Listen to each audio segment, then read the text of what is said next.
Hello दोस्तों, आप सभी का स्वागत है एक बार फिर से स्टूडेंट मैजिक क्लास में। मैं अवनीश कुमार आप सभी के लिए बिहार दरोगा ओपन टेस्ट नंबर 2 का डिस्कशन लेकर आया हूं। आप सभी आज रविवार को गांधी मैदान में ओपन टेस्ट सुबह में 6 बजे हुआ था। उसका फुल डिस्कशन क्वेश्चन नंबर 1 से लेकर क्वेश्चन नंबर 100 तक का फुल डिस्कशन किया जा रहा है। आप सब शुरू से अंत तक जरूर एक बार देखें, आपको इससे जरूर फायदा मिलेगा। तो चलते हैं, हम स्टार्ट करते हैं। क्वेश्चन नंबर 1 से स्टार्ट करते हैं। आप देख सकते हैं ओपन टेस्ट 2 का है, कुल पद 1817 का। चलते हैं क्वेश्चन पे। 1 नंबर क्वेश्चन से स्टार्ट कर रहे हैं। चलिए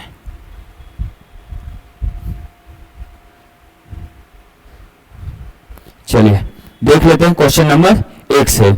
निम्नलिखित में से किस व्यक्ति ने मूल अधिकार को हमारे लोगों के लिए एक प्रतिज्ञा तथा सभ्य विश्व के साथ किया गया समझौता है? कौन कहे थे? ये कथन किनके द्वारा कहा गया था? तो ये कथन option number 4 S Radha Krishnan के द्वारा कहा गया था। आप एस राधा कृष्णन की बात करेंगे तो इनका जन्म 5 सितंबर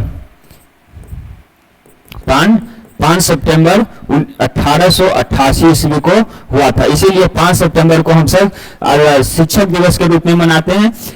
राधा कृष्णन की अगर हम बात करते हैं तो राधा कृष्णन पहली बार उपराष्ट्रपति 1952 से 1962 तक भारत के पहले उपराष्ट्रपति रहे। अब भारत के दूसरे राष्ट्रपति के रूप में 1962 से लेकर 1967 तक रहे थे। भारत के दूसरे राष्ट्रपति के रूप में 62 से 67 तक रहे थे। अगर हम मूल अधिकार की हम बात करते हैं तो मूल अधिकार अमेरिका के संविधान से लिया गया है। भारतीय संविधान में अमेरिका के संविधान से लिया गया था। मूल अधिकार को भारत में भाग 3 में रखा गया है। मूल अधिकार को भाग 3 में रखा गया है। मूल अधिकार भाग 3 में 12 से 35 अनुच्छेद 12 से लेकर 35 तक रखा गया है। मूल अधिकार अमेरिका के संग भाग 3 12 से 35 तक रखा गया है। तो क्वेश्चन नंबर 1 का ऑप्शन नंबर 1 सही हो जाएगा। क्वेश्चन नंबर 2 देखते हैं। निम्नलिखित सूची के सिद्धांत को मिलान करना है। ये अनुच्छेद है, इसको मिलान करना है। आगे देख लेते हैं। चलिए देख लेते हैं। पहला है सामान्य न्याय और निःशुल्क कानून सहायता। सामान्य न्याय और निःशुल्क कानून सहायता आपको अनुच्छेद 39 का 1। उसके बाद पर्यावरण की सुरक्षा 48 का 1। उसके बाद सामान्य कार्य के लिए अधिकार, सामान्य कार्य के लिए अधिकार आपको अनुच्छेद 41 ऑप्शन नंबर 3। स्मारकों का संरक्षण का सही है तो अनुच्छेद 49। तो ऑप्शन नंबर 1 का 2 का 1 देख लेते हैं। 1 का 2 और 2 का 1, फिर 3 का 3 और 4, ऑप्शन नंबर 2 सही हो जाएगा। देख लेते हैं अगला क्वेश्चन नंबर 3 चलते हैं। निम्नलिखित संविधान में, चलिए निम्नलिखित में भारतीय संविधान में नागरिकों को मौलिक कर्तव्य में कौन कौन से हैं? मौलिक कर्तव्य के बारे में बताया गया है कि कौन कौन से मौलिक कर्तव्य है। राष्ट्रीय ध्वज तथा राष्ट्रगान का सम्मान करना सही है। आह्वान करने पर राष्ट्र को सेवा समर्पित करना, ये भी सही होगा। सामाजिक सुधार का प्रयास करना, ये नहीं। अपनी साझा संस्कृति और समृद्धि के धरोहर का महत्व करना और प्रदान करना, उसका संरक्षण करना, ये सही नहीं होगा। ऑप्शन नंबर 1 क और ख सही है। देख लेते हैं क और ख ऑप्शन नंबर 3 में सही होगा। तो 3 का ऑप्शन नंबर 3 सही हो जाएगा। राष्ट्रध्वज भारत के नागरिकों का मौलिक कर्तव्य की अगर हम बात करते हैं, मौलिक कर्तव्य आपको अनुच्छेद, अगर हम आर्टिकल अनुच्छेद की बात करते हैं, अनुच्छेद आपको 51 का 1 में मिलेगा। 51 का 1 मौलिक कर्तव्य को 42वां संविधान संशोधन 1976 के द्वारा जोड़ा गया था। इसमें स्वर्ण सिंह समिति की अनुशंसा पर, स्वर्ण सिंह समिति के अनुशंसा पर मौलिक कर्तव्य को जोड़ा गया था। ये भाग, अगर हम भाग की बात करेंगे तो ये भाग 4 का ए में रखा गया है। मौलिक कर्तव्य को भाग 4 का 1 अनुच्छेद की बात करेंगे तो 51 का 1 है। 42वें संविधान संशोधन 1976 के द्वारा जोड़ा गया है स्वर्ण सिंह समिति से। तो आपका ऑप्शन नंबर 3 इसका सही हो जाएगा। आगे क्वेश्चन देखते हैं। क्वेश्चन नंबर 4 देखते हैं। कथन आपको दिया हुआ है भारत का राष्ट्रपति अप्रत्यक्ष निर्वाचन से चुना जाता है, तो ये सही होगा। कारण दिया हुआ इसका एक निर्वाचन मंडल की व्यवस्था है। जो संसद के दोनों सदनों और राज्यों को विधानसभाओं के निर्वाचित सदस्यों को मिलाकर बनाता है। ये भी आपका सही है। देख लेते हैं ऑप्शन नंबर, उपयुक्त संदर्भ में कौन सा कथन सही है। आपको ये देखना है ए सही है किंतु आर गलत है, ये नहीं होगा। ए गलत है किंतु आर सही है, ये भी नहीं होगा। ए और आर दोनों सही है और ए सही स्पष्टीकरण आर है। ऑप्शन नंबर 3 इसका सही हो जाएगा। देख लेते हैं एक बार और फिर से क्या था। चलिए, इसमें दिया गया था भारत के अप्रत्यक्ष निर्वाचन चुना जाता है। अगर निर्वाचन मंडल की व्यवस्था अगर देख लेते हैं राष्ट्रपति का, अगर ये निर्वाचन 55 के 3 के तहत 55 के सी के तहत एकल संक्रमणीय मत के द्वारा राष्ट्रपति का निर्वाचन किया जाता है। एकल संक्रमणीय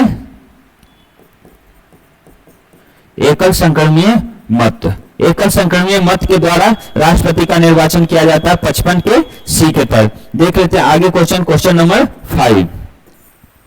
क्वेश्चन नंबर 5 देखते हैं। चलिए, क्वेश्चन नंबर 5 में दिया हुआ है संसद में लेखा के लिए वोट आवश्यक होता है। लेखा के लिए वोट आवश्यक होता है तो आपको जब ये क्वेश्चन ऑप्शन नंबर 3 में हो जाएगा, जब सामान्य बजट में समय सीमा के अंदर पारित होने की आशा नहीं होती है, तो ये आपका सही हो जाएगा। लेखा के लिए लेखा बजट आवश्यक होता है जब सामान्य बजट में समय सीमा के अंदर पारित होने की आशा नहीं होता, तो ऑप्शन नंबर 3 सही हो जाएगा। आगे क्वेश्चन नंबर 6 देखते हैं। उच्चतम न्यायालय की आज तक की दूसरी सबसे बड़ी खंडपीठ केस कौन बनी है। दूसरी सबसे बड़ी पूछा है तो दूसरी सबसे बड़ी हो जाएगा गोलकनाथ केस। गोलकनाथ केस दूसरी सबसे बड़ी केस थी। ये आपका इसमें 11 न्यायाधीश का था। केशवानंद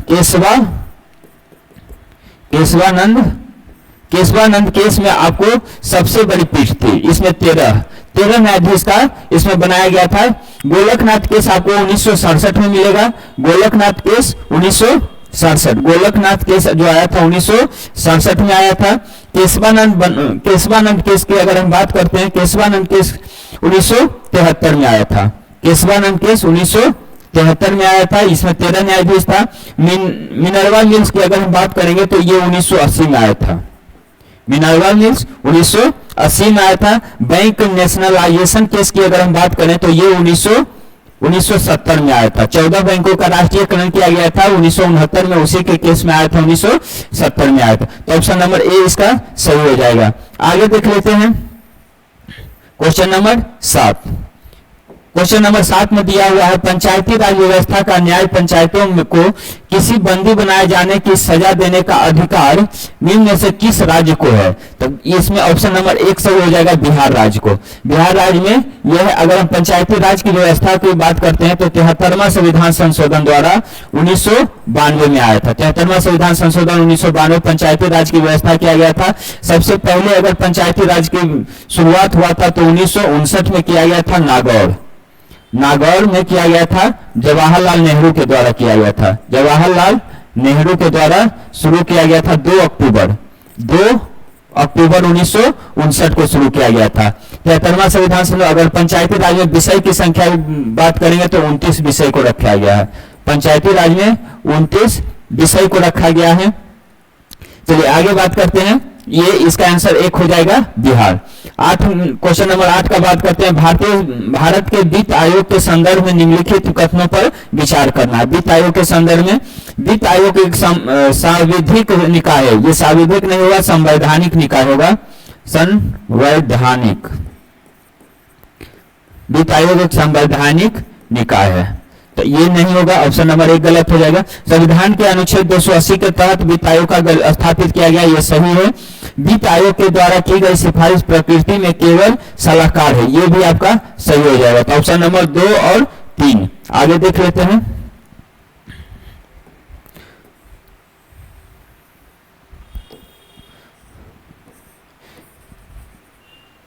चलिए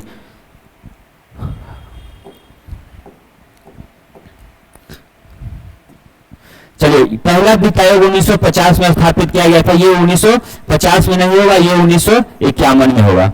1950 नहीं, 1951 में होगा। तो आपका उधर 2 और 3 सही हो जाएगा, ऑप्शन नंबर सी सही हो जाएगा। वित्त आयोग 2 और 3 सही हो जाएगा। क्वेश्चन नंबर 8 का ऑप्शन नंबर 3 होगा। 9 नंबर क्वेश्चन देखते हैं, भारत में प्रतिनिधित्व सरकार की नींव किस अधिनियम के द्वारा पड़ी थी? प्रतिनिधित्व सरकार की नींव किस अधिनियम के द्वारा पड़ी थी? तो आपका ऑप्शन नंबर भारत परिषद अधिनियम 1861 के द्वारा हो जाएगा, ऑप्शन नंबर 3 इसका सही हो जाएगा। अगर भारतीय परिषद अधिनियम 1892 की अगर हम बात करते हैं, भारतीय परिषद अधिनियम 1892 की अगर हम बात करते हैं तो ये आपका वाद विवाद से संबंधित था। सदस्यों को सवाल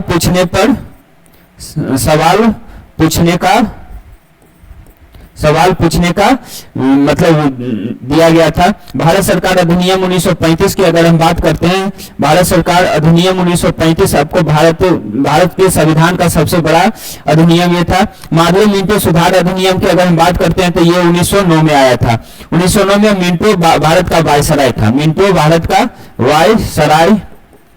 मिंटो उस टाइम भारत का वायसराय था। अगर मार्ले की बात करते हैं तो भारत का सचिव था, भारत राज्यों का सचिव था, भारतीय राज्यों का सचिव था और मिंटो भारत का वायसराय था। तो ऑप्शन नंबर 3 इसका सही हो जाएगा। आगे क्वेश्चन नंबर 10 की हम बात करते हैं।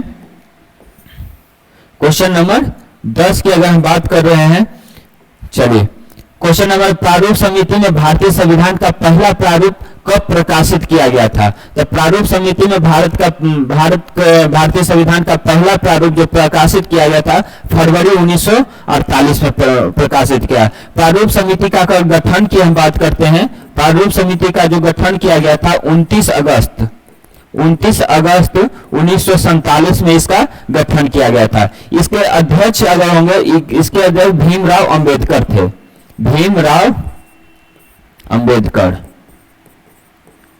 इसके अध्यक्ष की बात करते तो भीमराव अंबेडकर थे। प्रारूप समिति का पहला जो समिति का दिया गया था फरवरी 1948 में गठन हुआ था, 29 अगस्त 1947 को। आगे देखते हैं क्वेश्चन नंबर 11। भारत का संविधान ये कैसा है? भारत का संविधान लिखित है, ये सही है। संघीय है, ये भी सही। एकात्मक नहीं है, परंपराओं पर आधारित नहीं है। तो ऑप्शन ए और बी सही हो जाएगा, ऑप्शन नंबर ए सही हो जाएगा। अगर लिखित संविधान की अगर हम बात करते हैं तो भारत का लिखित संविधान सबसे बड़ा है, विश्व का सबसे बड़ा लिखित संविधान भारत का है। अगर सबसे पहले लिखित संविधान आया था तो ये सबसे पहली बार लिखित संविधान अमेरिका का था। सबसे पहली बार लिखित संविधान कहां का? अमेरिका में लागू किया गया था। अब भारत का सबसे बड़ा लिखित संविधान है। अगर सबसे छोटा लिखित संविधान की बात करते हैं तो ये मोनाको का है। मोनाको देश का सबसे छोटा लिखित संविधान है। आगे बात करते हैं क्वेश्चन नंबर 12 का बात करते हैं। निम्नलिखित राज्यों में का सृजन वर्ष 1960 के बाद हुआ है और इनके गठन के आरोही क्रम में व्यवस्थित करिए और अपना उत्तर को मतलब आपको आरोही क्रम में सजाना है उस राज्य को। चलिए देख लेते हैं। हरियाणा का स्थापना जो हुआ था 1 नवंबर 1966। 1 नवंबर 1966। अगर सिक्किम की बात करते हैं तो ये आपको 1975। सिक्किम 1975। मेघालय की बात करते हैं तो 1970। मेघालय 1970। अगर नागालैंड की बात करते हैं 1963। नागालैंड 1963 हो जाएगा। 1 नवंबर 1900। अब इसको सजा लेना है आपको। सबसे पहले 3 हो जाएगा, उसके बाद 1 हो जाएगा, उसके बाद 4 और उसके बाद 5। 3 1 4 2। तो ऑप्शन नंबर 3 सही हो जाएगा। चलिए आगे बात करते हैं क्वेश्चन नंबर 13। दिए गए विकल्प में सबसे कम जिला वाला प्रमंडल कौन सा है? बिहार के प्रमंडल की बात कर रहा है। इसमें बिहार के प्रमंडल की संख्या 9 है। इसमें देख लेते हैं बिहार के प्रमंडल की बात कर रहा है तो भागलपुर प्रमंडल में आपको 2 जिला है, भागलपुर और बांका। भागलपुर प्रमंडल में 2 जिला है। दरभंगा प्रमंडल में आपको 3 जिला मिलेगा। दरभंगा प्रमंडल में 3 जिला। कोसी प्रमंडल में भी आपको 3 जिला मिलेगा और पूर्णिया प्रमंडल में आपको 4 जिला मिलेगा। तो सबसे छोटा की बात कर रहा है, सबसे कम जिला वाला 2 गो हो जाएगा, इसमें कितना 2 जिला हो जाएगा, भागलपुर प्रमंडल में 2 जिला।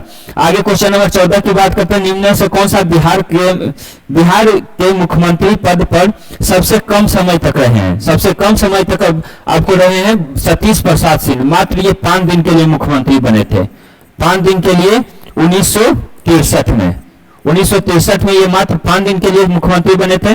भोला पासवान आपको 1963 से, सॉरी ये 1968 हो जाएगा, 1968 में ये बने थे और ये भोला पासवान 1968 से 1971 तक रहे थे। चलिए तो ऑप्शन नंबर 2 सही हो जाएगा। क्वेश्चन नंबर 15 देखते हैं, बिहार में श्री कृष्ण सिंह के नेतृत्व में मंत्रिमंडल का गठन कब हुआ था? श्री कृष्ण सिंह के नेतृत्व में देख लेते हैं मंत्रिमंडल का गठन कब हुआ था। चलिए, श्री कृष्ण सिंह के मंत्रिमंडल का गठन आपको 1937, 20 जुलाई 1937, तो ऑप्शन नंबर 1 सही हो जाएगा। अगर श्री कृष्ण सिंह की बात करते हैं, श्री कृष्ण सिंह ये बिहार के पहले मुख्यमंत्री थे, बिहार के प्रथम मुख्यमंत्री, बिहार के प्रथम मुख्यमंत्री श्री कृष्ण सिंह थे। ये 1946 से 1962 तक रहे थे, 1946 से 1962 तक बिहार के मुख्यमंत्री पद पर रहे थे। चलिए आगे देख लेते हैं, ये बिहार के प्रथम मुख्यमंत्री। क्वेश्चन नंबर 16 की बात करते हैं, फोर्ग मैन ऑफ इंडिया किसे कहा जाता है? फोर्ग मैन ऑफ इंडिया आपको सत्यमामा दास बिजू, सत्यमामा दास बिजू को बोला जाता है। ये उभयचर, फोर्ग मतलब उभयचर से ये संबंधित है, उभयचर के संरक्षण का प्रयास ये करते, संरक्षण करते थे और इसीलिए इनको बोला जाता है फोर्ग मैन ऑफ इंडिया, सत्यमामा दास बिजू। आगे देखते हैं क्वेश्चन नंबर 17 का बात करते हैं, राष्ट्रीय पर्यावरण न्यायाधिकरण अधिनियम कब पारित किया गया था? राष्ट्रीय पर्यावरण अधिनियम जो पारित किया गया था 1996 में, ऑप्शन नंबर 4 सही हो जाएगा। अगर हम पर्यावरण दिवस के, विश्व पर्यावरण दिवस की बात करते हैं, विश्व पर्यावरण दिवस 5 जून को मनाया जाता है, 5 जून को मनाया जाता है। आगे देखते हैं क्वेश्चन नंबर 18, निम्न से किस दिन को मुस्लिम समुदाय में शोक दिवस के रूप में मनाया जाता है? तो मुस्लिम समुदाय में शोक दिवस के रूप में मुहर्रम को मनाया जाता है, मुहर्रम एक मुस्लिम समुदाय का शोक दिवस के रूप में मनाते हैं। आगे देख लेते हैं क्वेश्चन नंबर 19 देख लेते हैं। क्वेश्चन नंबर 19, चलिए, मयूर और कजरी लोक नृत्य का संबंध किस राज्य से है? मयूर और कजरी लोक नृत्य, तो ये मयूर और कजरी लोक नृत्य का संबंध हो जाएगा आपको उत्तर प्रदेश से। मयूर और कजरी लोक नृत्य आपको उत्तर प्रदेश से हो जाएगा, ऑप्शन नंबर 19 का 3 सही हो जाएगा। अगर हम बिहार की बात करते हैं तो झूमर बिहार का एक नृत्य है, झुमरी, एक और झुमरी इसी तरह है, झुमरी। उसके बाद गुजरात का अगर हम बात करते हैं तो डांडिया बिहार गुजरात का लोक नृत्य है। आपको मध्य प्रदेश की अगर हम बात करते हैं, मध्य प्रदेश की अगर हम बात करते हैं तो चलिए,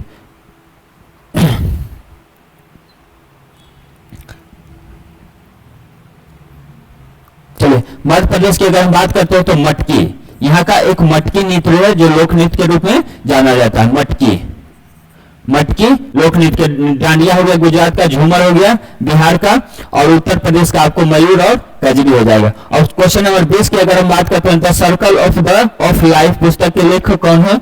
सर्कल ऑफ लाइफ किसकी पुस्तक है? तो आपको ये सर्कल ऑफ लाइफ पुस्तक हो जाएगा सुधा मूर्ति की, सुधा मूर्ति और सर्कल ऑफ, ये एक लेखक है भारत के। जयशंकर प्रसाद अभी वर्तमान में विदेश मंत्री हैं, विदेश मंत्री जयशंकर प्रसाद। विशेष में सानिया मिर्जा पूर्व टेनिस खिलाड़ी। आपको हंसा मेहता 15 सदस्यीय जो संविधान सभा में महिला सदस्य का संख्या था 15, उसमें एक आपको हंसा मेहता भी थी। आगे देख लेते हैं क्वेश्चन नंबर 21 का, यूनाइटेड नेशन ऑर्गेनाइजेशन की स्थापना कब हुआ था? यूनाइटेड नेशन ऑर्गेनाइजेशन की स्थापना आपको 24 अक्टूबर 1945, ऑप्शन नंबर 1 सही हो जाएगा। ये सैन फ्रांसिस्को सम्मेलन में किया गया था, सैन फ्रांसिस्को सम्मेलन के बाद में, सैन फ्रांसिस्को सैन फ्रांसिस्को सम्मेलन, सैन फ्रांसिस्को सम्मेलन के बाद में 24 अक्टूबर 1945 को इसका गठन किया गया था।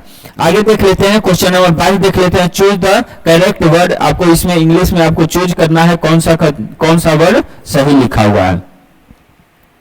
चलिए देख लेते हैं क्वेश्चन नंबर 22 का चूज द करेक्ट वर्ड। आपको इसका ऑप्शन नंबर 4 सही हो जाएगा। लिस्योर, ये आपका सही है। क्वेश्चन नंबर 23 देखते हैं। Select the most appropriate answer है a group of elephants is called. तो इसका आपका आंसर हो जाएगा हेयर्ड, ऑप्शन नंबर 2 सही हो जाएगा।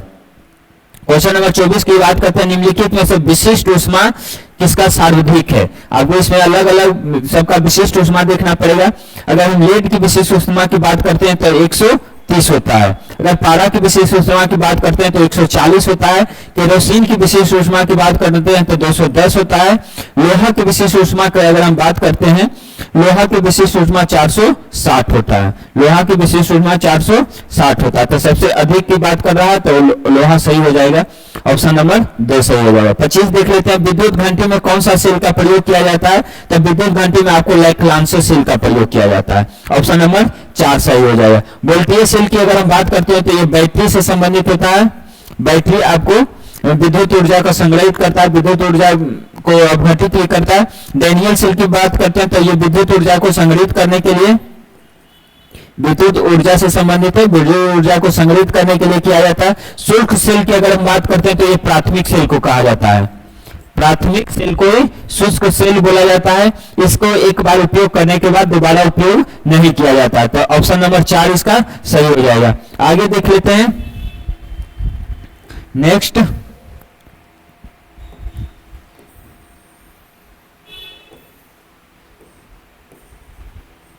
Question number 26। क्वेश्चन नंबर 26 में बोल रहा है निम्न से कौन सा समान मिश्रण का उदाहरण नहीं है। समान मिश्रण का उदाहरण नहीं है तो आपको चीनी का जलीय विलयन समान मिश्रण का उदाहरण, ये सही हो जाएगा। हवा, ये भी समान मिश्रण का उदाहरण। कुहासा आपका आंसर होगा। कुहासा समान मिश्रण नहीं है, क्योंकि नहीं पूछा है तो कुहासा हो जाएगा। कुहासा आपको हो जाएगा वाष्प और प्लस में धूलकण, धूलकण का मिक्स होता है क्या कुहासा। आपको जल का जो वाष्प होता है वो और धूलकण का, ये दोनों का मिश्रण होता है कुहासा। तो ऑप्शन नंबर 3 सही हो जाएगा।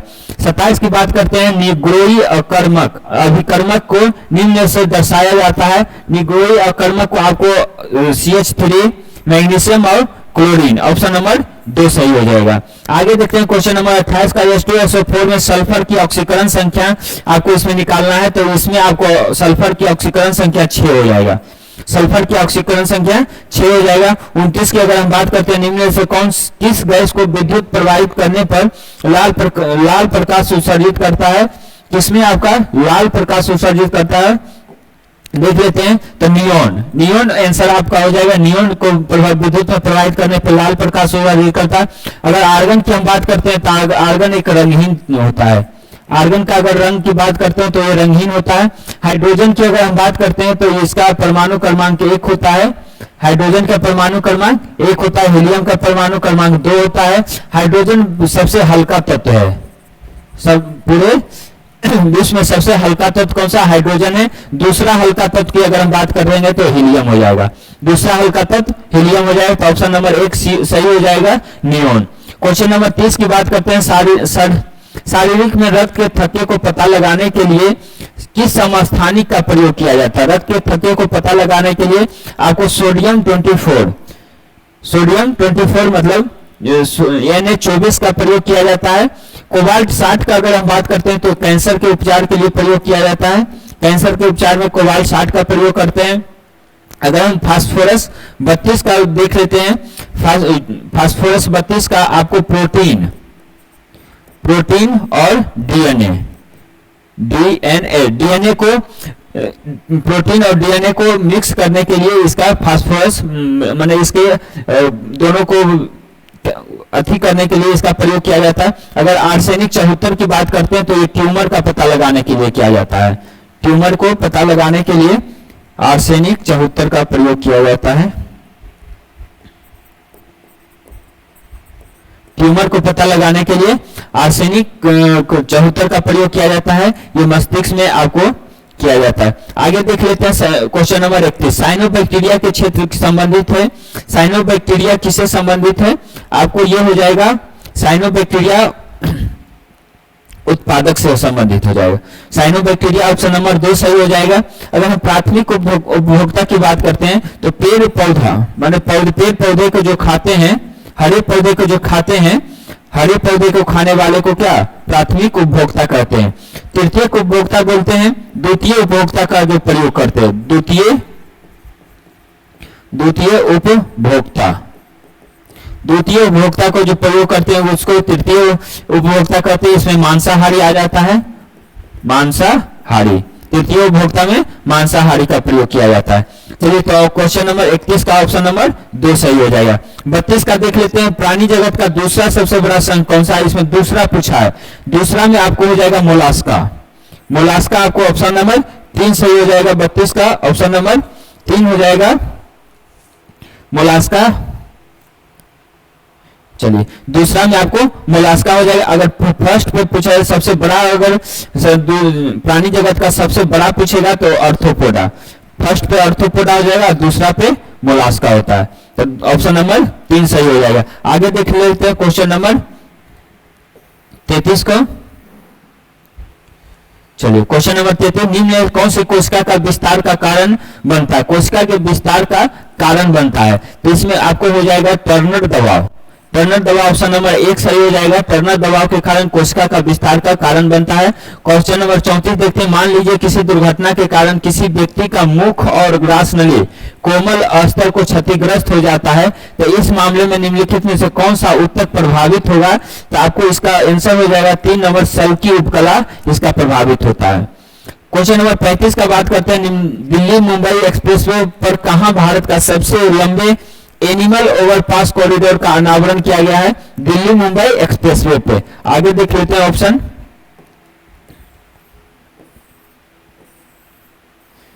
चलिए दिल्ली मुंबई एक्सप्रेसवे पे तो आपको ये राजस्थान वाला, राजस्थान रणथंभौर टाइगर रिजर्व कहां है?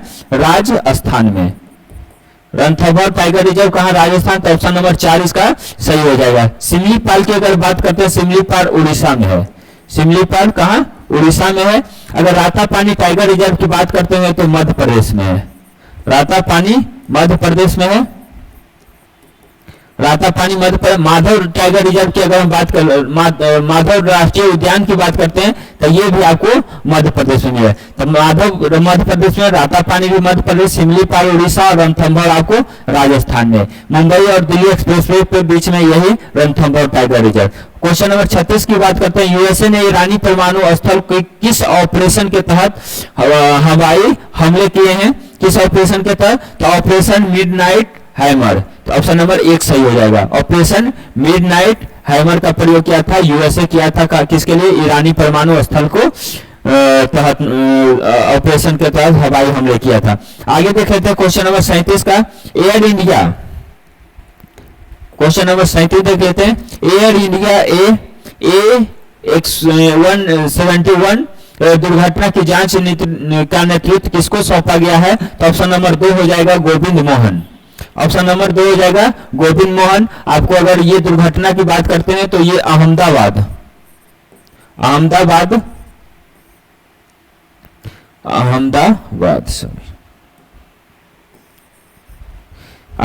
से लंदन, अहमदाबाद से लंदन जा रही ये हवाई दुर्घटना हुआ था। ये 12 जून 2025 को हुआ था। इसमें अगर हम मरने वालों की संख्या की अगर हम बात करते हैं तो 230 यात्री इसमें थे और 12 क्रू मेंबर और ये अगर और ये हो जाएगा 242 लोगों का मृत्यु हुआ था। इसमें गोविंद मोहन इसकी जांच का नेतृत्व सौंपा गया। ऑप्शन नंबर 2 सही हो जाएगा। क्वेश्चन नंबर 38 की बात करते हैं, दोहा डायमंड लीग 2025 में ओलंपिक नीरज चोपड़ा ने कितनी दूरी तक भाला फेंकर रजत पदक जीता था? तो आपको हो जाएगा 23 मीटर 90.23 मीटर फेंककर ये रजत पदक जीते थे। अगर हम ओलंपिक की बात करते हैं, पेरिस ओलंपिक 2024, पेरिस ओलंपिक 2024 में भी नीरज चोपड़ा द्वारा रजत पदक जीता गया था। भारत की तरफ से एकमात्र रजत पदक नीरज चोपड़ा के द्वारा जीता गया था। क्वेश्चन नंबर 39 की बात करते हैं, सेपल तकड़ा विश्व कप 2025 में भारतीय पुरुष रेगो टीम ने भारत के लिए पहली बार स्वर्ण पदक जीता है। इसका आयोजन कहां किया गया था? तो इसका आयोजन बिहार में किया गया था। ऑप्शन नंबर 1 सही हो जाएगा। ये आपको पाटलिपुत्र कॉम्प्लेक्स में, पाटलिपुत्र कॉम्प्लेक्स पटना में इसका आयोजन किया गया था। इसमें भारत ने कौन सा पदक? स्वर्ण पदक जीता था। कहां हुआ आयोजन? बिहार में आयोजन किया गया था। आगे देख लेते हैं, क्वेश्चन नंबर 40 देख लेते हैं। संयुक्त राष्ट्र महासभा ने अंतर्राष्ट्रीय आशा दिवस कब मनाने की घोषणा करी है? अंतर्राष्ट्रीय आशा दिवस तो ये हो जाएगा 12 जुलाई को। 12 जुलाई को संयुक्त अंतर्राष्ट्रीय आशा दिवस मनाने की घोषणा किया गया है। अगर हम 4 दिसंबर की बात करते हैं तो 4 दिसंबर को आपका मनाया जाता है नौसेना दिवस। 4 दिसंबर को नौसेना दिवस मनाया जाता है। 4 दिसंबर को नौसेना दिवस मनाया जाता है। अगर हम 4 मार्च की बात करते हैं, 4 मार्च को राष्ट्रीय सुरक्षा दिवस मनाया जाता है। राष्ट्रीय सुरक्षा, 4 मार्च को राष्ट्रीय सुरक्षा दिवस मनाया जाता है। 12 जुलाई को अंतर्राष्ट्रीय आशा दिवस मनाया जाता है। ऑप्शन नंबर 4 सही हो जाएगा। क्वेश्चन नंबर 41 देख रहे हैं, शास्त्रीय संगीत कार्यक्रम हर कंठ में भारत कहां शुरू किया गया है?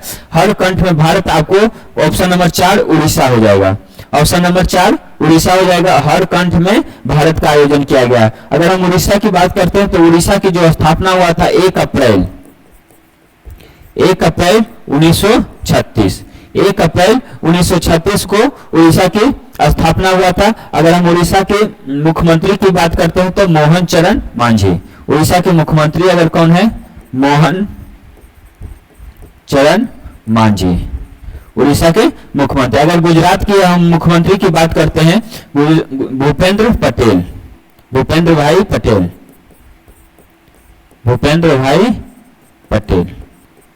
गुजरात के मुख्यमंत्री हो जाएंगे। अगर हम महाराष्ट्र के मुख्यमंत्री की बात करते हैं तो देवेंद्र फडणवीस ये हो जाएगा महाराष्ट्र के मुख्यमंत्री। न्यू दिल्ली, अगर दिल्ली के मुख्यमंत्री की बात करते हैं तो रेखा गुप्ता हो जाएंगे दिल्ली के मुख्यमंत्री। ऑप्शन नंबर 4 इसका सही हो जाएगा। क्वेश्चन नंबर 42 की बात करते हैं, माइकल मार्टिन किस देश के पुनः प्रधानमंत्री नियुक्त हुए हैं? तो हो जाएगा ये आयरलैंड। माइकल मार्टिन आपको आयरलैंड के पुनः प्रधानमंत्री नियुक्त हुए हैं। अगर क्वेश्चन नंबर 43 की बात करते हैं, एयरपोर्ट अथॉरिटी ने बिस्टा में एयरपोर्ट बनाने के लिए किस देश की कंपनी को कॉन्ट्रैक्ट दिया है? तो आपको ये रूस हो जाएगा। रूस की कंपनी को कॉन्ट्रैक्ट दिया गया है। अगर हम चीन की बात करते हैं, चीन की राजधानी कहां? बीजिंग। चीन की राजधानी कहां है? बीजिंग हो जाएगा। अगर यूएसए की राजधानी की बात करते हैं तो वाशिंगटन हो जाएगा। अगर हम जापान की राजधानी टोक्यो हो जाएगा। चलिए क्वेश्चन नंबर 43 ऑप्शन नंबर 4 से होगा। 44 देख लेते हैं, हाल ही में Indian realisation the Modi decade पुस्तक लॉन्च किया गया। इसके संपादक कौन है? ये आपका है क्वेश्चन नंबर 41 का। देख लेते हैं आगे 44।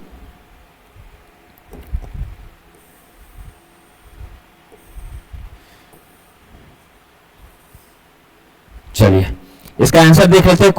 इसका answer question number option number 1 हो जाएगा, डॉक्टर ऐश्वर्या पंडित। आगे देख लेते हैं 45 में निम्नलिखित में से कौन सा रोग पुरुष की तुलना में महिलाओं में बहुत कम होता है? तो ये हो जाएगा ऑप्शन नंबर 2 सही हो जाएगा, कलर ब्लाइंडनेस। अगर हम बात करते हैं लाल और हरा रंग में अंतर नहीं कर पाता है कलर ब्लाइंडनेस में। अगर महंगा के रोग की बात करते हैं तो ये आयोडीन की कमी से होता है। निकट दृष्टि दोष, इसको दूर करने के लिए अवतल लेंस का प्रयोग किया जाता है। अवतल लेंस का प्रयोग किया जाता है। और ब्रेन ट्यूमर की अगर हम बात करते हैं, ब्रेन ट्यूमर आपको मस्तिष्क में होता है, मस्तिष्क में होता है। इसको MRI के द्वारा पता लगाया गया था, MRI किया जाता है मस्तिष्क में ट्यूमर को, ब्रेन ट्यूमर को पता है। तो ऑप्शन नंबर 2 इसका सही हो जाएगा। क्वेश्चन नंबर 46 की बात करते हैं, सिलिकॉन, जर्मेनियम, कार्बन आदि पदार्थ की प्रतिरोधकता बढ़ाने पर क्या होता है, तब ये इसका आंसर ऑप्शन नंबर 1 हो जाएगा। चलिए देख लेते हैं अर्धचालक, ये सब क्या है, अर्धचालक। अर्धचालक में तापमान बढ़ाने पे आपको प्रतिरोधकता घटता है, प्रतिरोधकता घटता है। अगर हम तापमान अर्धचालक में बढ़ाते हैं तो प्रतिरोधकता घटता है, इसका उल्टा हो जाएगा, अगर तापमान घटाएंगे तो प्रतिरोधकता बढ़ेगा। देख लीजिए, अगर इसी चालक का फिर उल्टा हो जाएगा, अगर हम तापमान बढ़ाते हैं तो प्रतिरोधकता बढ़ता है, तापमान घटाते हैं तो प्रतिरोधकता घटता है। तो ऑप्शन नंबर 1 इसका सही हो जाएगा। क्वेश्चन नंबर 47 की अगर बात करते हैं, मेजराना 1 क्वांटम प्रोसेसर किसने लॉन्च किया है, तो मेजराना 1 प्रोसेसर जो लॉन्च किया है ये माइक्रोसॉफ्ट, ऑप्शन नंबर 4 हो जाएगा। अगर हम गूगल की बात करते हैं, गूगल का अभी सीईओ सुंदर पिचई, गूगल का सीईओ कौन है, सुंदर पिचई, गूगल का सीईओ सुंदर पिचई। अगर हम अमेजन की बात करते हैं, अमेजन की बात करते हैं, इसके सीईओ कौन है, एक मिनट, चलिए अमेजन की बात करते हैं तो इसका सीईओ होगा एंडी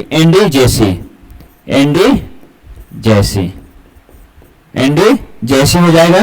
टेस्ला की अगर हम बात करते हैं, एक मिनट,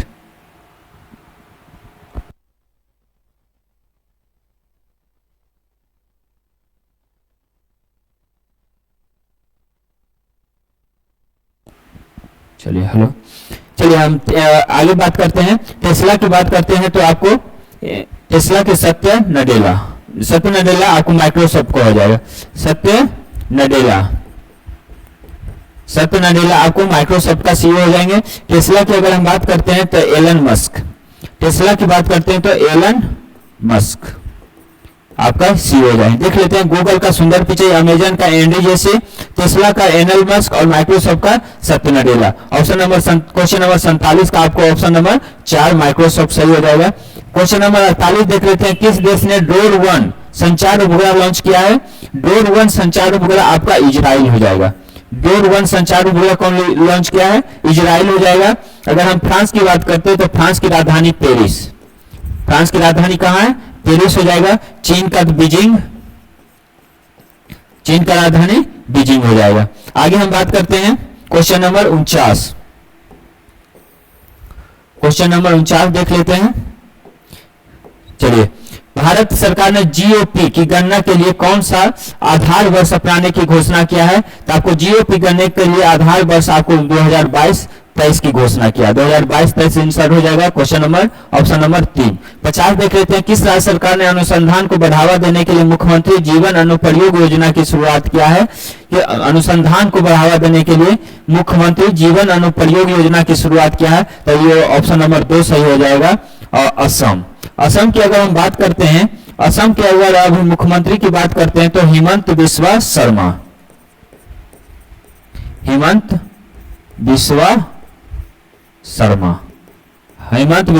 अभी असम के वर्तमान मुख्यमंत्री हैं। अगर मध्य प्रदेश की बात करते हैं तो मोहन यादव मध्य प्रदेश के मुख्यमंत्री हैं। बिहार के अगर हम मुख्यमंत्री तो नीतीश कुमार जानते ही होंगे। अगर बिहार के राज्यपाल की बात करते हैं तो आरिफ मोहम्मद खान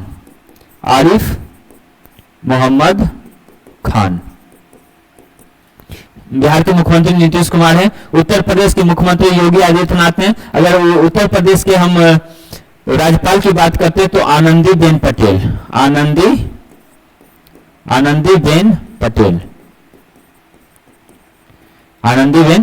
तो ऑप्शन नंबर आपका 2 सही हो जाएगा, असम। क्वेश्चन नंबर 51 देखते हैं, भारत अपनी पहली मानव संचालित पनडुब्बी लॉन्च करेगा इसे कितनी गहराई तक ले जाने के लिए लक्ष्य रखा गया है, तो आपको इसका आंसर हो जाएगा ऑप्शन नंबर 2, 6000 मीटर। और अगर हम इसकी पनडुब्बी का नाम का अगर हम बात कर लेते हैं किस नाम का है, तो ये मत्स्य, मत्स्य इसका नाम जो रखा गया है मत्स्य।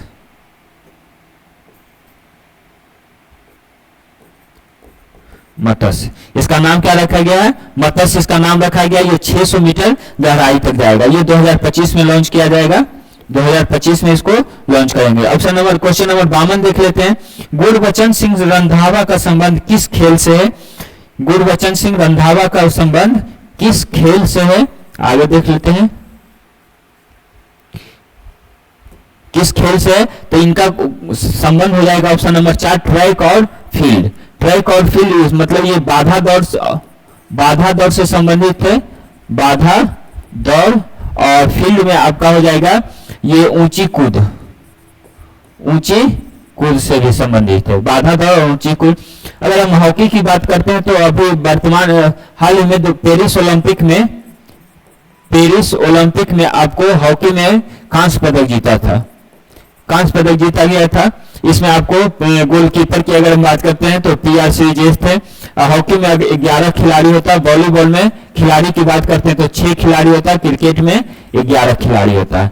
आगे देख लेते हैं क्वेश्चन नंबर 53। विजयनगर के मध्यकालीन नगर को आज कल कहते हैं, तो विजयनगर को मध्यकालीन नगर में आजकल हम्पी कहते हैं। ऑप्शन नंबर 3 सही हो जाएगा। ये वर्तमान में कर्नाटक में है, कर्नाटक राज्य में है। अगर चंद्रगिरी की बात करते हैं तो ये आंध्र प्रदेश में पड़ता है, आंध्र प्रदेश में। अगर हम विजयनगर की बात करते हैं, विजयनगर की स्थापना हरिहर एवं बुक्का किया था, हरिहर एवं बुक्का। अगर ये 1336 ईस्वी में किए थे, 1336 हरिहर एवं बुक्का 1336 ईस्वी में। क्वेश्चन नंबर 54 का देख लेते हैं। भक्ति प्रचारक शंकर देव ने निम्न प्रादेशिक भाषाओं में किसका उपयोग लोकप्रिय बनाया गया है? प्रादेशिक भाषाओं में किसका उपयोग करके लोकप्रिय बना है? तो ये आपको हो जाएगा क्वेश्चन ऑप्शन नंबर 1, असमिया भाषा। भक्ति प्रचारक शंकर देव असमिया भाषा का प्रयोग किए थे। तो क्वेश्चन नंबर 55 देख लेते हैं। दो वंशज कौन थे जिन्होंने खिलजी शासकों से तत्काल पहले और बाद में शासन किया है? 2 वंशज के बारे में दिया गया है, पहले और बाद में शासन कौन किया है? चलिए देख लेते हैं। सबसे पहले आपको गुलाम वंश सबसे पहले आता है, गुलाम वंश आएगा। गुलाम वंश के बाद आपका आएगा खिलजी, गुलाम के बाद खिलजी, उसके बाद आएगा तुगलक, इसके बाद आपको सैयद वंश, उसके बाद लोधी वंश। तो ये हो जाएगा ऑप्शन नंबर गुलाम और तुगलक। ऑप्शन नंबर 3 सही हो जाएगा। गुलाम वंश की बात अगर करते हैं तो 1206 ईस्वी से स्टार्ट हुआ था और लोधी वंश के सबसे लास्ट 1526 में पानीपत के प्रथम युद्ध में बाबर से लोधी भाई इब्राहिम लोधी हारने के बाद इसका समाप्त हो जाता है। तो आगे देख लेते हैं ऑप्शन नंबर 3 इसका सही हो जाएगा। क्वेश्चन नंबर 56 देख लेते हैं। प्रसिद्ध मुस्लिम शासिका चांद बीबी निम्नलिखित में से किस राज्य से संबंधित है? चांद बीबी का संबंध आपको अहमदनगर से मिलेगा। चांद बीबी का संबंध किससे मिलेगा? अहमदनगर से मिलेगा। आगे देख लेते हैं। अगर अहमदनगर की बात करते हैं तो मलिक अहमद अहमदनगर की स्थापना किए थे। मलिक अहमद। अगर बीजापुर की अगर हम बात करते हैं, बीजापुर की स्थापना जो किए थे आदिल शाह। अगर आदिल शाह बीजापुर की स्थापना किए थे। अगर गोलकुंडा की बात करते हैं तो कुली कुतुब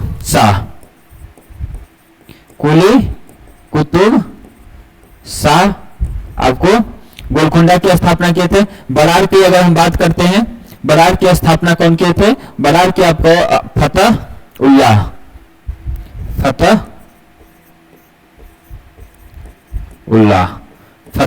आपको बरार की स्थापना है। तो ऑप्शन नंबर 3 सही हो जाएगा। चांद बीबी किससे संबंधित है? अहमदनगर से। ऑप्शन क्वेश्चन नंबर 57 देखते हैं। निम्नलिखित में से किस सुल्तान ने किसे इतिहासकारों ने विरोधाभास का मिश्रण बताया है? विरोधाभास का मिश्रण की अगर बात करते हैं तो मोहम्मद बिन तुगलक ऑप्शन नंबर 4 को बोला गया है। मोहम्मद बिन तुगलक की अगर हम बात करते हैं तो दिल्ली सल्तनत में सबसे अधिक पढ़ा लिखा यही थे, पढ़ा लिखा सबसे अधिक मोहम्मद बिन तुगलक को। इनको रक्त पिचासु, इनको रक्त पिचासु, मोहम्मद बिन तुगलक को रक्त पिचासु भी बोला जाता है। अगर हम बलबन की बात करते हैं तो बलबन आपको दिल्ली सल्तनत में इनको सिजदा एवं पैगोस प्रथा के लिए जाना जाता है। सिजदा पैगोस, सिजदा और पैगोस प्रथा के एवं रक्त की नीति हुई बलबन से संबंध। अलाउद्दीन खिलजी की अगर हम बात करते हैं, अलाउद्दीन खिलजी आपको सैनिक संरक्षण, सैनिक को वेतन देने के लिए इनको जाना जाता है, सैनिक वेतन के लिए जाना जाता है। और भी इनको बाजार नियंत्रण प्रणाली के लिए भी जाना जाता है, बाजार नियंत्रण प्रणाली, बाजार नियंत्रण प्रणाली के लिए हुए। अगर इब्राहिम लोदी का बात करते हैं तो इब्राहिम लोदी लोदी वंश का अंतिम शासक हुआ था। ये 1526 में पानीपत के प्रथम युद्ध में बाबर से हार गए थे। पानीपत के प्रथम युद्ध में बाबर और इब्राहिम लोदी के बीच में हुआ, जिसमें इब्राहिम लोदी का मृत्यु हो गया था। तो आपको ऑप्शन नंबर 4 सही हो जाएगा, मोहम्मद बिन तुगलक। क्वेश्चन नंबर 58 की अगर हम बात करते हैं, क्वेश्चन नंबर 58 देख लेते हैं। निम्नलिखित में से वह व्यक्ति कौन सा है जिसका नाम देवानाम प्रियदर्शी था? देवानाम प्रियदर्शी, तो अशोक, मौर्य राजा अशोक का नाम देवानाम प्रियदर्शी था। अगर हम गौतम बुद्ध की बात करते हैं, गौतम बुद्ध का जन्म की अगर हम बात करते हैं तो लुम्बिनी में इनका जन्म हुआ था। अगर मृत्यु की बात करते हैं तो कुशीनगर में मृत्यु हुआ था। अगर हम भगवान महावीर की बात करते हैं तो कुंडल ग्राम में इनका जन्म हुआ था, कुंडल ग्राम में इनका जन्म हुआ था। अगर मृत्यु की बात करते हैं तो इनका मृत्यु पावापुरी में हुआ था, मृत्यु पावापुरी, जन्म हुआ था कुंडल ग्राम। लुम्बिनी हो जाएगा गौतम बुद्ध का जन्म, और कुशी लुम्बिनी अभी आपको नेपाल में मिलेगा। ऑप्शन नंबर क्वेश्चन नंबर 59 का बात करते हैं। चंद्रगुप्त मौर्य का प्रसिद्ध गुरु चाणक्य निम्नलिखित में से किस विद्या केंद्र से संबंधित है? तो चंद्रगुप्त मौर्य का संबंध आपको तक्षशिला से मिलेगा। ऑप्शन नंबर 1 सही होगा। तक्षशिला की अगर हम बात करते हैं तो वर्तमान में ये अभी पाकिस्तान में पड़ता है, पाकिस्तान के पंजाब प्रांत में पड़ता है। अगर हम विक्रमशिला की बात करते हैं तो ये भागलपुर में पड़ता है, भागलपुर विक्रमशिला विश्वविद्यालय की स्थापना जो किए थे धर्मपाल किए थे विक्रमशिला विश्वविद्यालय की स्थापना। अगर नालंदा की अगर बात करते हैं तो ये आपको नालंदा जिला में मिलेगा। इसकी स्थापना किए थे कुमार गुप्त या गोविंद गुप्त भी इनको बोल सकते हैं। नालंदा विश्वविद्यालय का ध्वस्त किया गया था 1198 ईस्वी में बख्तियार खिलजी के द्वारा। आगे देख लेते हैं, ऑप्शन नंबर 1 इसका सही हो जाएगा। क्वेश्चन नंबर 7 देखते हैं। हम इतिहास से यही सीखते हैं कि आदमी इतिहास से कभी कुछ नहीं सीखता है। यह कथन किसने कहा था? यह कथन आपका ऑप्शन नंबर 4 हो जाएगा, हिगले ने कहा था। यह कथन कौन कहा था? हिगले ने कहा था। चलिए क्वेश्चन 61 का बात करते हैं। गंगा को उत्तर से दक्षिण ले जाने वाले चोल राजा कौन था? गंगा को उत्तर से दक्षिण ले जाने वाले चोल राजा कौन था? राजराज चोल, ये नहीं होगा, महेंद्र नहीं होगा। आगे देख लेते हैं। गंगा को उत्तर से दक्षिण ले जाने वाले कौन थे? तो आपको हो जाएगा, चलिए ऑप्शन नंबर 3 ये हो जाएगा राजेंद्र चोल। राजेंद्र चोल वंश के सबसे महान शासक यही थे, महान शासक राजेंद्र चोल। प्रांतक भी आपको चोल वंश से संबंधित है। अगर चोल वंश का स्थापना किए थे विजयालय, चोल वंश का स्थापना कौन किया था? विजयालय। चोल वंश का स्थापना कौन किए हैं? विजयालय किया था। तो ऑप्शन नंबर 3 इनका सही हो जाएगा। देख लेते हैं क्वेश्चन नंबर 62 का देख लेंगे। वियना कांग्रेस समझौता जिसमें फ्रांस की प्रभुसत्ता को समाप्त कर दिया गया, वह कब हुआ था? फ्रांस की प्रभुसत्ता को समाप्त किया था वियना कांग्रेस समझौता, ये 1815 में हुआ था। वियना कांग्रेस समझौता 1815 में हुआ था। ये फ्रांसीय युद्ध हो रहा था और नेपोलियन के युद्ध को बंद करने के लिए किया गया था वियना कांग्रेस समझौता। यह हुआ था 1815 में हुआ था। चलते देख लेते हैं 1863 नंबर क्वेश्चन। निम्नलिखित में से किस अधिनियम के तहत कोलकाता में सर्वोच्च न्यायालय की स्थापना का प्रावधान किया गया था? कोलकाता में सर्वोच्च न्यायालय की स्थापना का प्रावधान किया गया था, तो ऑप्शन नंबर 2 हो जाएगा। ऑप्शन नंबर 1 हो जाएगा रेगुलेटिंग एक्ट 1773। इसी के तहत 1774 में कोलकाता न्यायालय के सर्वोच्च न्यायालय की स्थापना किया गया था। ईस्ट इंडिया एक्ट की अगर हम बात करते हैं 1744, इसके समय वायसराय जो थे ये कर्नवालिस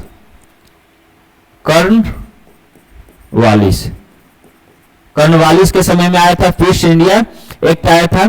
चार्टर एक्ट अगर देख लेते हैं, चार्टर एक्ट 1813, इसमें अगर वायसराय का देख लेते हैं तो मिंटो, इसमें लॉर्ड मिंटो वायसराय था। उसके बाद हम 1833 की अगर हम बात करते हैं तो विलियम बेंटिंग इस टाइम वायसराय थे। तो ऑप्शन नंबर 1 सही हो जाएगा। देख लेते हैं क्वेश्चन नंबर 64। विश्व के पहला नाविक जो संसार की परिक्रमा कर जीवित स्वदेश लौटा था, तो ये आपका नाविक हो जाएगा कैब्रल। ऑप्शन नंबर 3 सही हो जाएगा। 64 का ऑप्शन नंबर 3 सही हो जाएगा। चलिए क्वेश्चन नंबर 65। क्वेश्चन नंबर 65 से देखते हैं, डॉक्टर भीमराव अंबेडकर का जन्म और मृत्यु कब हुआ था? अगर हम जन्म और मृत्यु की बात करते हैं तो ऑप्शन नंबर बी सही हो जाएगा। 1891 और 1956, 1891 और 1956 में इनका मृत्यु हुआ। देख लेते हैं 1891 में मध्य प्रदेश आपको मध्य प्रदेश के महू जिला में आपको 1891 में इनका जन्म हुआ था और 1956 दिल्ली में इनका मृत्यु हुआ है। 1956 दिल्ली में इनका मृत्यु हुआ था। इनके जो दफनाया गया था तो इनके समाधि स्थल को बोला जाता चैत्य भूमि समाधि स्थल को क्या बोला जाता? चैत्य भूमि बोला जाता है। 1891 में इनका जन्म हुआ था, 1856 में इनका मृत्यु हुआ था। देख लेते हैं क्वेश्चन नंबर 66 का, निम्नलिखित घटनाओं को कालक्रम के अनुसार से व्यवस्थित करना है और दिए गए कोड को सही उत्तर को चयन करना है। कालक्रम के अनुसार से इसको व्यवस्थित करना है। देख लेते हैं कौन सा कब हुआ था। हंटर आयोग, सबसे पहले देख लेते हैं हंटर आयोग की स्थापना जो हुआ था 1882 में। हंटर आयोग की स्थापना 1882 में। वुड घोषणा हुआ था 1854 में। वुड घोषणा 1800। सैंडलर आयोग 1917 में। सैंडलर आयोग सार्जेंट योजना जो आया था, सार्जेंट योजना आपको 1944 में। सार्जेंट योजना 1944 में। तो इसको आपको सजा लेना है। सबसे पहले हो जाएगा ऑप्शन नंबर सी 54, उसके बाद 82, सी ए बी और D, C A B D. Option number 4 सही हो जाएगा। चलिए आगे देख लेते हैं क्वेश्चन नंबर 67। गांधी जी की धर्म पत्नी कस्तूरबा गांधी एवं उसके निजी सचिव महादेव देसाई का निधन किस आंदोलन के दौरान हो गया था? किस आंदोलन के दौरान हो गया था? यह आपको भारत छोड़ो आंदोलन के दौरान हो गया था। इनका जो मृत्यु हुआ था 1944 में। मृत्यु हुआ था कस्तूरबा गांधी का 1944 में। ये मृत्यु जो हुआ था ये हुआ था आपको आगा खां पैलेस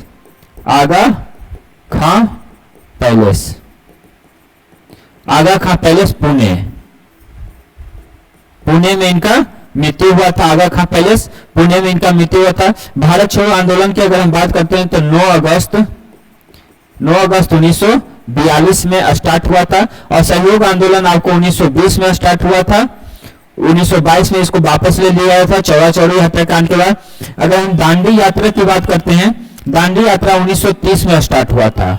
12 मार्च 1930 में स्टार्ट हुआ था। ये 24 दिन तक 322 किलोमीटर 78 सहयोगियों के साथ प्लस में गांधी जी 78 सहयोगी और एक गांधी जी मतलब 79 लोगों के साथ 322 किलोमीटर 24 दिन तक 1930 में आपको 5 अप्रैल को दांडी पहुंच करके नमक कानून तोड़े थे और सबने अवज्ञा आंदोलन 6 अप्रैल 1930 को स्टार्ट हुआ था। सबने अवज्ञा आंदोलन 6 अप्रैल 1930 को स्टार्ट हुआ था। तो आपको ऑप्शन नंबर 1 सही हो जाएगा इसका 67 का 1। आगे देख लेते हैं क्वेश्चन नंबर 68। क्वेश्चन नंबर 68 में देख लेते हैं 1924 में कानपुर संयंत्र किसके परिश्रम का फल था? कानपुर संयंत्र किसके परिश्रम का फल था? तो ऑप्शन नंबर 2 सही हो जाएगा, नलिन गुप्ता और अवनी मुखर्जी। ऑप्शन नंबर 2 सही हो जाएगा। आगे देख लेते हैं क्वेश्चन नंबर,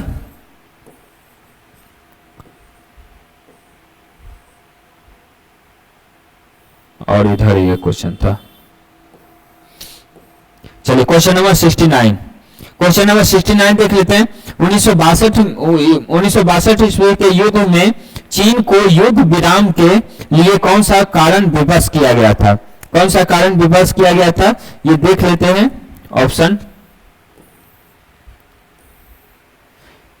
चलिए ऑप्शन नंबर 1 देख लेते हैं। ऑप्शन नंबर 1 ब्रिटेन और अमेरिका द्वारा भारत की सहायता का आश्वासन देना। ऑप्शन नंबर 1 सही हो जाएगा। ब्रिटेन और रूस का चीन पर दबाव, ये नहीं होगा। तीसरे विश्व युद्ध का खतरा, इसमें से सभी। ऑप्शन नंबर 1 सही हो जाएगा, ब्रिटेन और अमेरिका द्वारा भारत को सहायता करने का आश्वासन। ऑप्शन नंबर 1 सही हो जाएगा। निम्नलिखित युग्मों पर आपको विचार करना है। ऑप्शन नंबर, क्वेश्चन नंबर 70 देख लेते हैं। भारतीय जनसंघ की स्थापना नेता, ये सही हो जाएगा, Shyama Prasad Mukherjee. Socialist party Rajagopalachari, socialist party Rajagopalachari नहीं होगा, ये जयप्रकाश नारायण होगा। जयप्रकाश नारायण हो जाएगा। कांग्रेस फॉर डेमोक्रेटिक जगजीवन राम सही है। स्वतंत्र पार्टी आचार्य नरेंद्र देव, ये भी आपका सही है। देखना क्या है, कितने सुमेलित है, कितने सुमेलित है। ऑप्शन 1 2 सही, ये नहीं होगा। इसमें कौन सुमेलित नहीं है, कौन सुमेलित नहीं है होगा, तो ऑप्शन नंबर 2 सही हो जाएगा। केवल 2 सुमेलित नहीं है। 1 3 और 4 सुमेलित है। क्वेश्चन नंबर, इसका ऑप्शन नंबर 2 हो जाएगा, थोड़ा सा मिस्टेक होगा इसमें, कौन सही नहीं होगा। 71 देख लेते हैं। नेताजी सुभाष चंद्र बोस ने भारतीय राष्ट्रीय कांग्रेस के अध्यक्ष किसको हराकर बने थे? नेताजी सुभाष चंद्र बोस भारतीय राष्ट्रीय कांग्रेस के अध्यक्ष किसको हराकर बने थे? तो आपको पी सीतारमैया को हराकर बने थे। ये त्रिपुरी अधिवेशन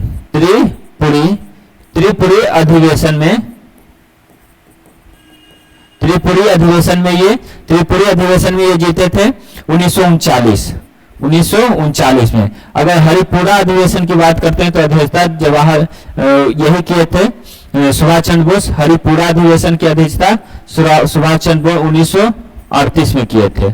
हरिपुरा 1938 और त्रिपुरी 1939। हराए थे किसको? पी सीतारमैया को। क्वेश्चन नंबर 72 देख लेते हैं। वर्ष 1934 में पटना में अखिल भारतीय कांग्रेस समाजवादी पार्टी का संयोजक कौन थे?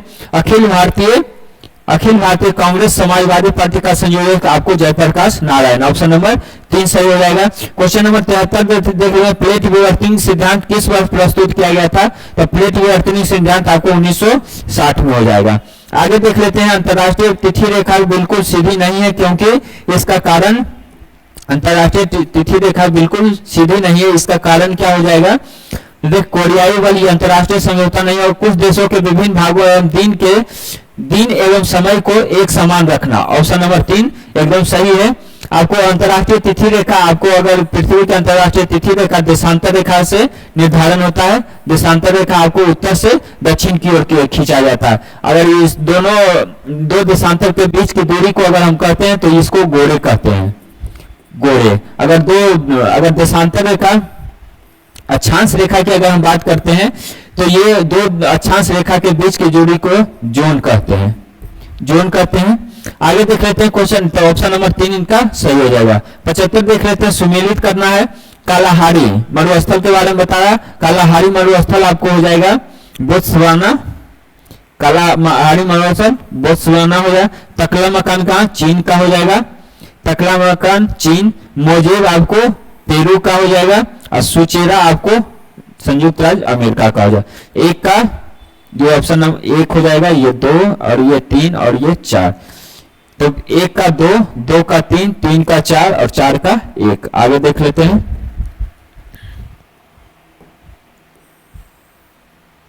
1 का 2, 2 का 3, 3 का 4 और 4 का 1।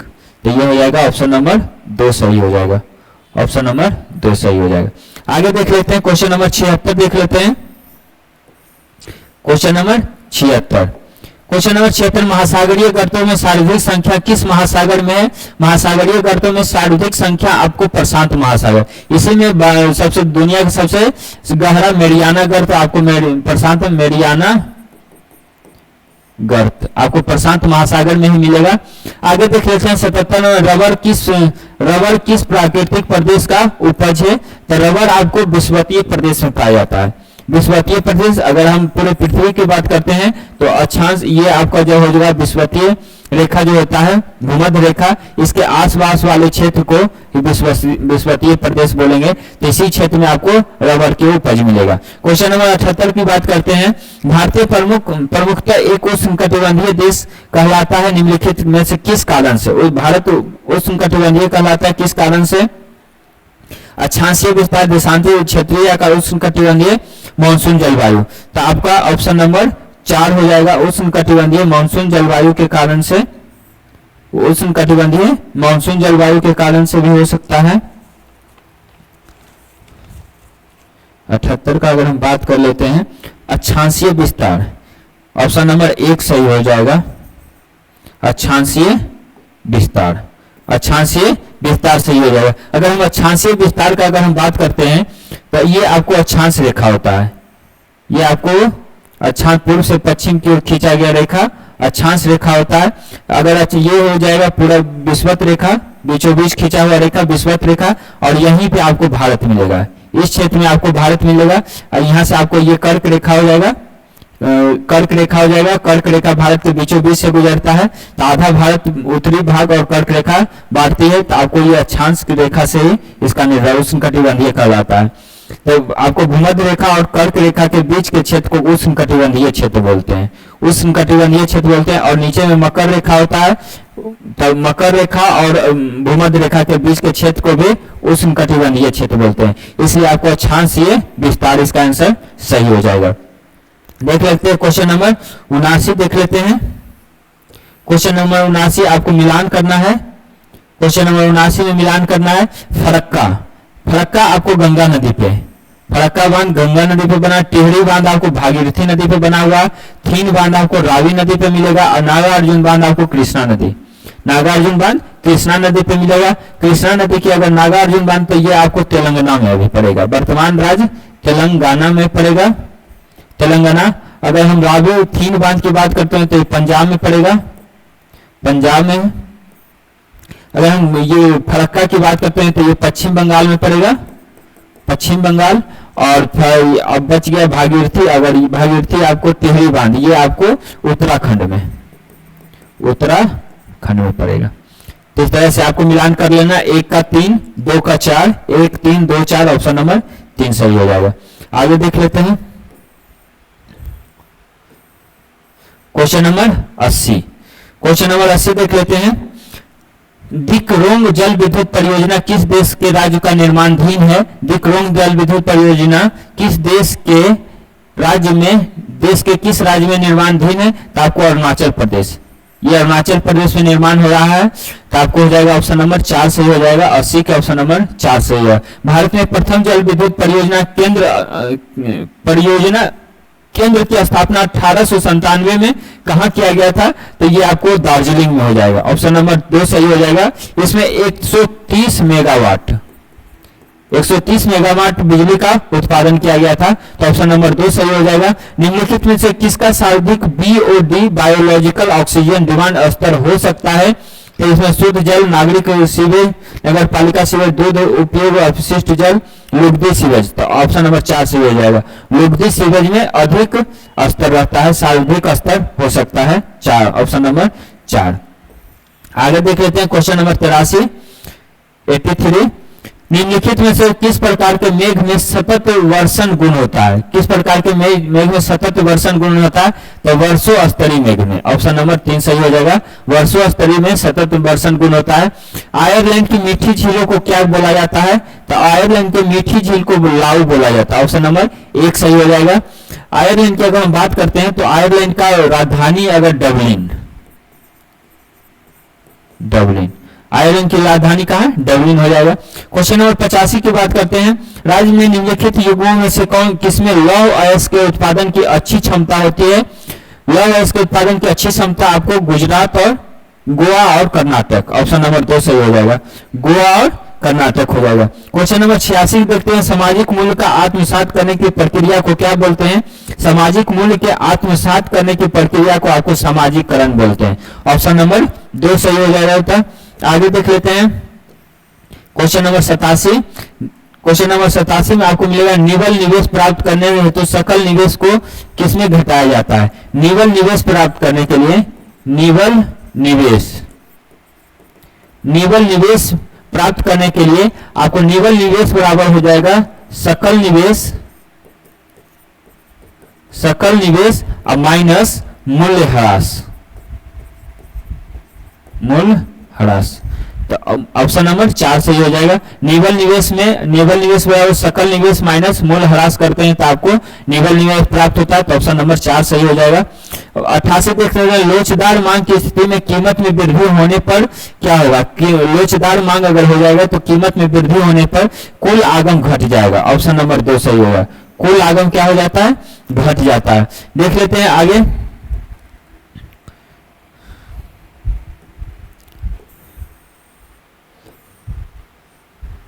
चलिए क्वेश्चन नंबर 89, निम्नलिखित में से कौन मुद्रा नियंत्रण में सहायक नहीं है? मुद्रा नियंत्रण में कौन सा सहायक नहीं है? मुक्त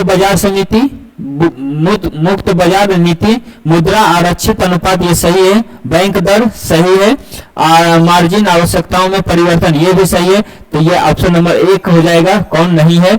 मुक्त बाजार नीति आपका इसका सही नहीं हो जाएगा, ऑप्शन नंबर 1 सही हो जाएगा। शुद्ध विदेशी मुद्रा अर्जन में सर्वाधिक योगदान किस उद्योग का है? शुद्ध विदेशी अर्जन में सर्वाधिक योगदान आपको कपड़ा उद्योग हो जाएगा, ऑप्शन नंबर 1 सही हो जाएगा, कपड़ा उद्योग को। देख लेते हैं 91 का, निम्नलिखित में से कौन सा भारत का सबसे बड़ा निर्यात मद है? सबसे अधिक निर्यात में किसमें आता है? आपको रत्न और आभूषण, ऑप्शन नंबर 1 सही हो जाएगा। देख लेते हैं आगे क्वेश्चन नंबर 92 1994 में के जनसंख्या नीति के लिए किस समिति का गठन किया गया था? 94 के जनसंख्या नीति के लिए आपको स्वामीनाथन समिति, ऑप्शन नंबर 1 सही हो जाएगा।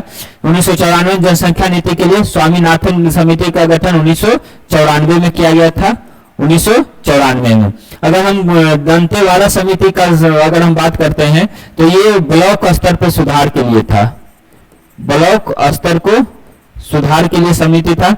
गोलपीरिया समिति का अगर हम बात करते हैं तो ये बैंक से संबंधित है, गोलपीरिया बैंक में सुधार से संबंधित है, तो ऑप्शन नंबर 1 सही हो जाएगा।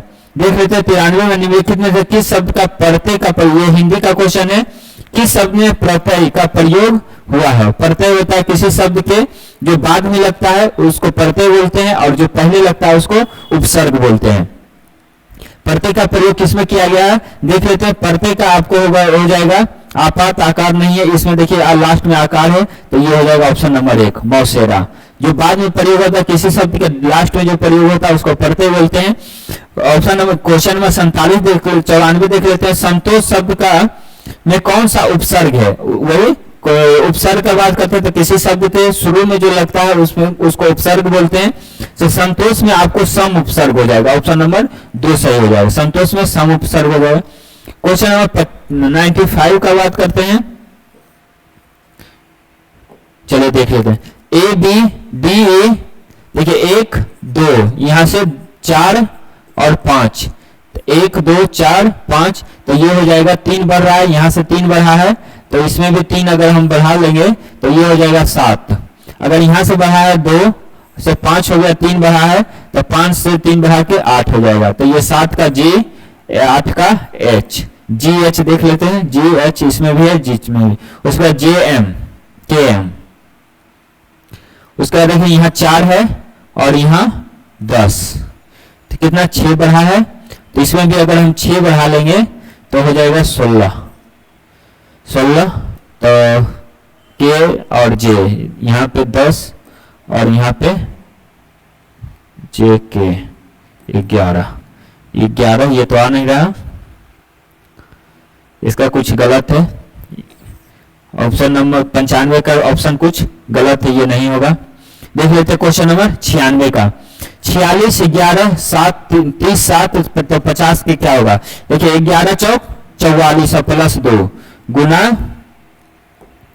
गुना 4 और प्लस 2, क्या हो रहा है गुना 4 और प्लस 2, देखिए 7 चौक 28 गुना 4 और प्लस में 2 गुना 4 प्लस में 2, इसमें 50 कैसे होगा, तो 12 चौक 48 और प्लस में 2 50 हो जाएगा, तो 12 ऑप्शन नंबर 3 सही होगा।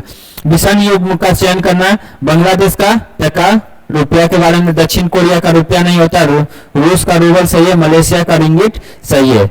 आपको दक्षिण कोरिया का रुपया के बारे में जानकारी करना है, क्या होता है, दक्षिण कोरिया का रुपया जो होता है वोन, दक्षिण कोरिया का रुपया वोन होता है, तो ऑप्शन नंबर 2 सही हो जाएगा। आगे देखते हैं 98 में 2 क्रमिक छूट दिया हुआ है 40% और 20% के बाद शुद्ध छूट कितना होगा, 2 परसेंटेज है 40% और 20%, देख लेते हैं 40% और प्लस में 20%, डायरेक्ट इसका निकाल लेते हैं, आगे इधर देख लेते हैं 40% और 20% है, इसका निकालें तो डायरेक्ट हम निकाल लेंगे 40 प्लस 20 और माइनस 40 गुना 20 और बटा में 100, 40% और 20% क्रमिक छूट है, तो 2 जीरो से यहाँ 2 जीरो कट गया, 4 गुना 8 हो जाएगा 20 और ये 60 हो जाएगा, 60 माइनस 8 बराबर कितना 52%, ऑप्शन नंबर 4 सही हो जाएगा। देख लेते हैं आगे, एक व्यक्ति एक आम 15 रुपए में खरीदता है और 1 रुपया में कितने आम बेचेंगे कि 25% का हानि होगा, 25% हानि, 25% हानि बराबर हम 25% को क्या लिखेंगे 1/4 लिख सकते हैं, तो ये हो जाएगा हानि बोल रहा है, तो 4 से घट के कितना हो जाएगा, 4 से घट के 3 हो जाएगा, 1 मिनट, 4 से घट के 4 से ये हो जाएगा 3 हो जाएगा, 4 से 3 हो जाएगा। ये आपका अभी दे रहा है 25%, ये रुपया का है, ये रुपया का है। अगर हम इसका आम का अगर हम बात करते हैं तो इसका उल्टा हो जाएगा, ये हो जाएगा 3 से 4 हो जाएगा, 3 से 4 हो जाएगा, तो 4 तो 3 बराबर कितना, 3 बराबर अगर हम 15 करते हैं, 3 बराबर 15 हो जाएगा, तो 1 बराबर कितना, 1 बराबर हो जाएगा 5, तो 4 बराबर कितना 5 गुना 4 20, 25% हानि के लिए कितना आम बेचना पड़ेगा 20 आम, ऑप्शन नंबर 1 सही हो जाएगा। देख लेते हैं 100 नंबर लास्ट क्वेश्चन आज का, 8 क्रमागत विषम संख्याओं का औसत दिया हुआ है 20, 28, सबसे छोटी संख्या और सबसे बड़ी संख्या का योग निकालना है। देख रहे हैं 8 क्रमागत विषम संख्या, तो हम सबसे पहले 8 क्रमागत विषम संख्या का देख लेते हैं। चलिए 8 क्रमागत विषम संख्या, सबसे पहले हम पहली संख्या को x मानते हैं, अगर दूसरी संख्या को x प्लस 2 मानते हैं, पहला अगर 1 रहेगा तो ये 3 हो जाएगा, विषम संख्या हो रहा है। अगर तीसरा संख्या को x प्लस 4, इसी तरह आगे बढ़ जाएंगे, x plus 6, x plus 8, x plus 10 और x प्लस 12, कितना हुआ 1 2 3 4 5 6 7, एक और जाएगा x प्लस में 14, x प्लस 14 ये 8 हो गया, 8 को लगातार हो गया, तो इसको हम कर रहे हैं, इस सब का औसत दिया हुआ है कितना 8x हो जाएगा, 8x इसको जोड़ लेते हैं, 2 और 4 6, 6 6 12, 12 8 20, 20 और 10 30 और 12 42, अब 42 और 14 हो जाएगा 56, 42 और 14 56, 42 और 14 56 हो जाएगा। और सभी का औसत निकाल लेना है, 28 दिया हुआ था, 28 और कितना संख्या था 8, तो ये हो जाएगा गुना 8, तो ये हो जाएगा 8x प्लस 56 बराबर में 28 80 गुना करें 80 64, 80 64 हो जाएगा, 8 गुना 16, 16 6 24,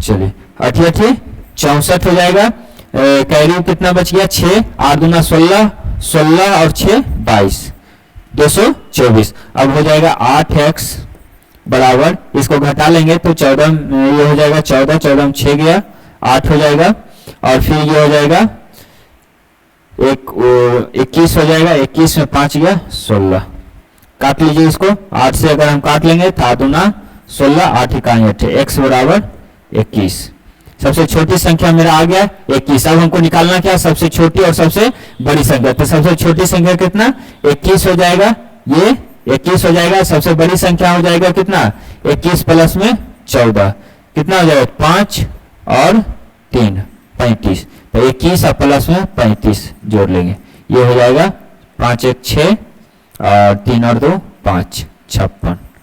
ऑप्शन नंबर 2 सही हो जाएगा। हो गया लास्ट क्वेश्चन, क्वेश्चन नंबर 100 ये था। आगे ये आपका किसी भी प्रतियोगिता परीक्षा की तैयारी के लिए आप आ सकते हैं यहाँ। किसी भी प्रतियोगिता परीक्षा की तैयारी के लिए सफलता पाएं, एसएमसी से जुड़े। एक मिनट, एसएमसी ऑनलाइन और ऑफलाइन दोनों मोड में है, दोनों मोड में यहाँ क्लास चलता है। आपको मॉक टेस्ट डेली यहाँ होता है, बेस्ट फैकल्टी है, होमवर्क फ्री चल रहा है और हॉस्टल की सुविधा भी अवेलेबल है। दरोगा स्पेशल बैच स्टार्ट हो चुका है, आपको 14 तारीख से स्टार्ट हो चुका है। जिनको जुड़ना है अभी भी जुड़ सकते हैं। अगर आपका डिस्कशन इसी तरह से आपको डिस्कशन हर रोज कराया जाता है, दरोगा का जो भी टेस्ट होता है उसका डिस्कशन हर रोज, सप्ताह में 3 दिन दरोगा का सेट चलता है, उसका डिस्कशन अगले दिन हर रोज किया जाता है। अगर वीडियो आपको अच्छा लगे तो लाइक करें, कमेंट करें, चैनल को सब्सक्राइब करें। धन्यवाद।